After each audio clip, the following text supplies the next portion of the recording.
ഒരാളിൻ്റെ ദിവസ ശമ്പളം 20% വർദ്ധിപ്പിക്കുന്നു. ഇപ്പോഴത്തെ ശമ്പളം 480 രൂപയാണെങ്കിൽ നേരത്തെ ലഭിച്ചുകൊണ്ടിരുന്ന ശമ്പളം എത്ര? അപ്പം 20% വർദ്ധിപ്പിച്ചപ്പോൾ കിട്ടിയ ശമ്പളം 480 രൂപ. അപ്പം നേരത്തെ അയാൾക്ക് കിട്ടിയ ശമ്പളത്തിന് നമുക്ക് എക്സ് ആയിട്ട് എടുക്കാം. അപ്പം നേരത്തെ കിട്ടിയ ശമ്പളത്തിൻ്റെ 20% വർദ്ധിപ്പിക്കണം. അതായത് എക്സിൻ്റെ 120%ആണ് 480.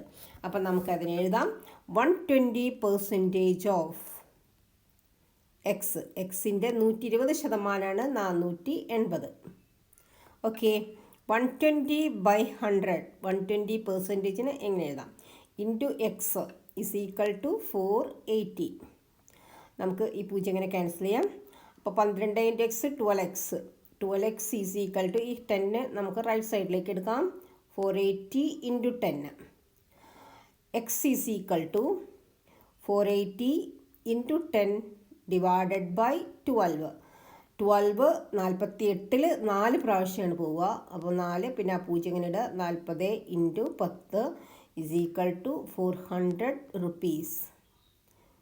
Answer is option B, 400 rupees. If you like this video, please like, share and subscribe. Thank you.